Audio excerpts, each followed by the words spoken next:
بسم اللہ الرحمن الرحیم۔ السلام علیکم ورحمۃ اللہ وبرکاتہ۔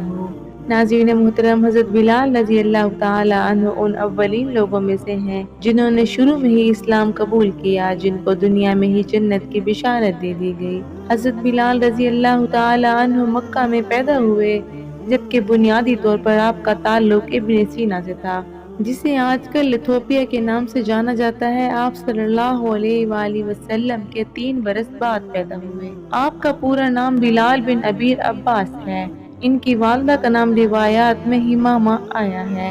روایات کے مطابق ان کا رنگ سیاہ تھا، قد اونچا تھا اور کس قدر دبلے پتلے تھے، لیکن جب صحابہ کرام ان کی خصوصیات بتاتے تو کہتے تھے کہ وہ صادق القلب تھے، ایک ایسے انسان جنہوں نے سب کچھ محنت اور جد و جہد سے حاصل کیا، اور یہ سب اللہ اور اس کے رسول صلی اللہ علیہ وآلہ وسلم کی بے انتہا محبت کا نتیجہ تھا۔ آپ صلی اللہ علیہ وآلہ وسلم کی جانب سے حضرت بلال کو 2 لقب عطا ہوئے، ایک خازن یعنی خزانچی، دوسرا مؤذن رسول صلی اللہ علیہ وآلہ وسلم۔ حضرت بلال رضی اللہ تعالی عنہ کا تعلق بنی جہر سے تھا۔ ان کی والدہ ایک غلام تھی جن کو امیہ بن خلف نے خریدا تھا۔ امیہ بن خلف اسلام کا سخت دشمن تھا۔ جب حضرت بلال رضی اللہ تعالی عنہ اسلام لائے تو حضرت بلال رضی اللہ تعالی عنہ پر ظلم کرنا امیہ بن خلف کا روز کا معمول بن گیا تھا۔ جنت حضرت بلال رضی اللہ تعالی عنہ کا روز انتظار کرتی ہے۔ ایک مسلمان کی حیثیت سے ہم جنت کا انتظار کرتے ہیں، جبکہ جنت خود حضرت بلال رضی اللہ تعالی عنہ کا انتظار کرتی ہے۔ ایک بار فجر کی نماز کے بعد آپ صلی اللہ علیہ وآلہ وسلم نے حضرت بلال رضی اللہ تعالی عنہ سے پوچھا، تم ایسا کیا کرتے ہو؟ کل رات میں نے جنت میں اپنے آگے تمہارے قدموں کی آواز سنی۔ حضرت بلال رضی اللہ تعالی عنہ نے جواب دیا، یا رسول اللہ صلی اللہ علیہ وآلہ وسلم، جب بھی میرا وضو ٹوٹتا ہے میں وضو کر کے 2 رکعت نماز نفل ادا کرتا ہوں۔ ایک صحابی نے ایک بار حضرت بلال رضی اللہ تعالی عنہ کو ایک حبشی عورت کا بیٹا کہہ کر بلایا، جو حضرت بلال رضی اللہ تعالی عنہ کو گراں گزرا۔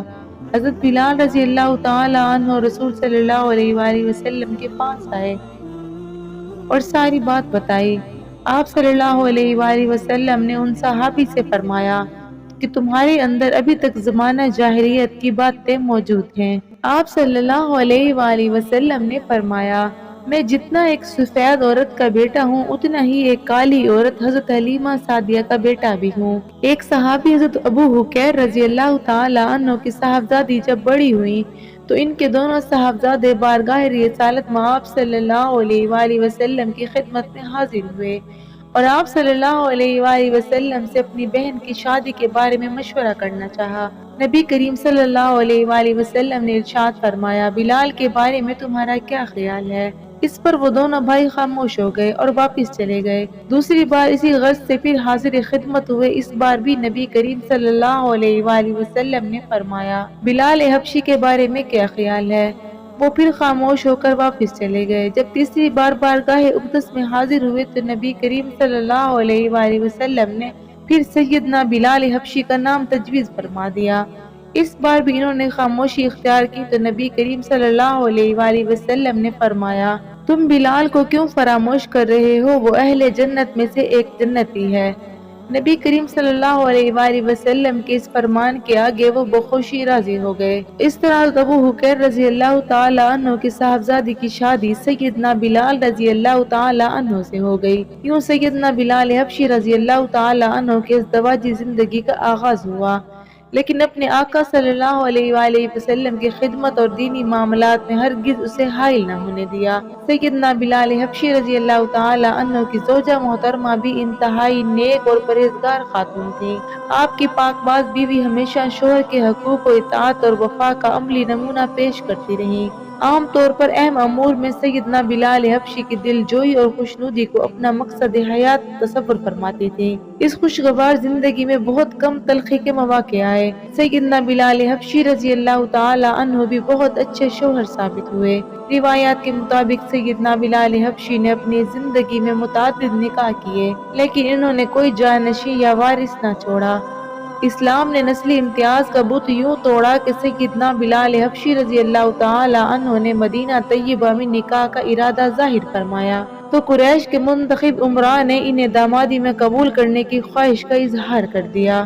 سیدنا بلال حبشی رضی اللہ تعالی عنہ رسول اکرم صلی اللہ علیہ وآلہ وسلم کے حکم پر مدینہ طیبہ کے کسی محتاج کی تلاش میں تھے کہ کچھ مال عطا کریں۔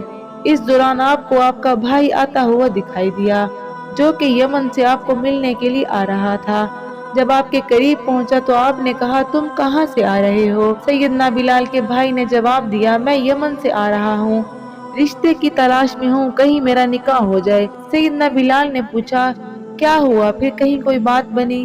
تو ان کے بھائی نے کہا نہیں، لوگ کہتے ہیں کہ آپ عربی ہو اور آپ یمن میں رشتہ تلاش کر رہے ہو، اور جب مجھ سے پوچھا جاتا ہے کہ تمہارا تعلق کس قبیلے سے ہے، تمہارا حسب نسب کیا ہے، تو میں نے صحیح صورت بتا دی کہ میں حبشی ہوں، مکہ میں پیدا ہوا، بلال بن رباح کا بھائی ہوں۔ یمنیوں نے آپ کا نام سنا تو کہا بلال کو بلا لاؤ، اگر وہ تمہارے لیے فرما دیں گے تو ہم تمہیں رشتہ دینے کو تیار ہیں، اس لیے میں اتنا طویل سفر کر کے حاضر ہوا ہوں۔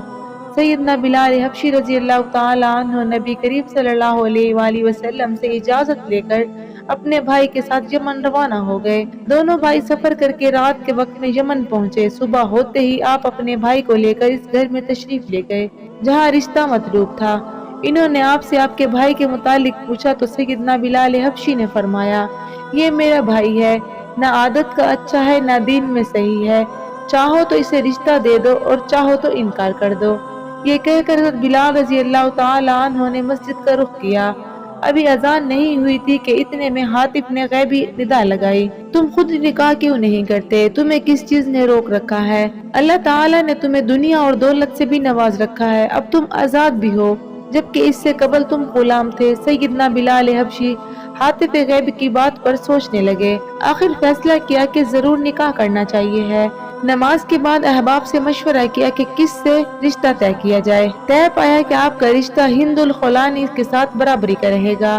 آپ ہند الخلانی کے رشتہ داروں کے پاس تشریف لے گئے اور فرمایا میں بلال ہوں، رسول اکرم صلی اللہ علیہ وآلہ وسلم کا صحابی ہوں، میں حبشی غلام تھا، گمراہی میں مبتلا تھا، اللہ تعالیٰ نے مجھے ہدایت بخشی، اور غلام تھا، اللہ نے آزادی بخشی، رشتہ دو تو الحمدللہ ورنہ اللہ کافی ہے۔ اہل ہند نے عرض کیا کیا آپ ہمیں مہلت دیں گے تاکہ رسول اللہ صلی اللہ علیہ وآلہ وسلم سے عرض کریں؟ سیدنا بلال حبشی رضی اللہ تعالی عنہ مدینہ طیبہ پہنچ گئے۔ کچھ عرصہ کے بعد یمنی بھی مدینہ طیبہ آ گئے اور مسجد نبوی میں آ کر بارگاہ رسالت میں عرض کیا کہ ہم یمنی ہیں۔ آپ صلی اللہ علیہ وآلہ وسلم سے سیدنا بلال کے حبشی میں رشتے کے متعلق پوچھنے کے لیے آئے ہیں، کیونکہ سیدنا بلال حبشی کا خیال ہے کہ وہ ہماری بہن ہند سے نکاح کریں۔ ہم نے ان سے مہلت مانگی ہے تاکہ آپ صلی اللہ علیہ وآلہ وسلم سے مشورہ لے سکیں اور آپ صلی اللہ علیہ وآلہ وسلم کی اس بارے میں رائے لے سکیں۔ رسول اکرم صلی اللہ علیہ وآلہ وسلم نے فرمایا تم کہاں، بلال کہاں؟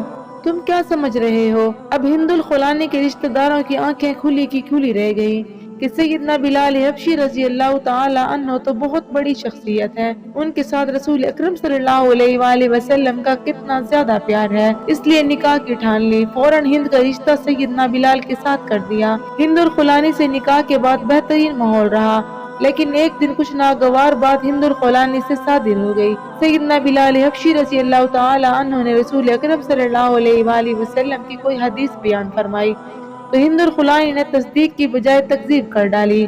سیدنا بلال سن کر غصہ ہو گئے اور غضبناک ہو کر گھر سے باہر نکل گئے۔ راستے میں رسول اکرم صلی اللہ علیہ وآلہ وسلم کی سیدنا بلال حبشی سے ملاقات ہو گئی۔ سیدنا بلال حبشی رضی اللہ تعالی عنہ کے طور بدلے دیکھ کر نبی کریم صلی اللہ علیہ وآلہ وسلم نے ارشاد فرمایا بلال خیر تو ہے؟ سیدنا بلال حبشی رضی اللہ تعالی عنہ نے عرض کیا یا رسول اللہ صلی اللہ علیہ وآلہ وسلم، میری زوجہ نے ایسے ایسے کہا ہے۔ رسول اکرم صلی اللہ علیہ وآلہ وسلم سیدھے ہند الخلانی کے پاس تشریف لے گئے اور فرمایا بلال گھر پہ ہے؟ ہند الخلانی نے عرض کیا نہیں۔ آپ نے فرمایا تم نے میرے بلال کو ناراض کیا ہوگا۔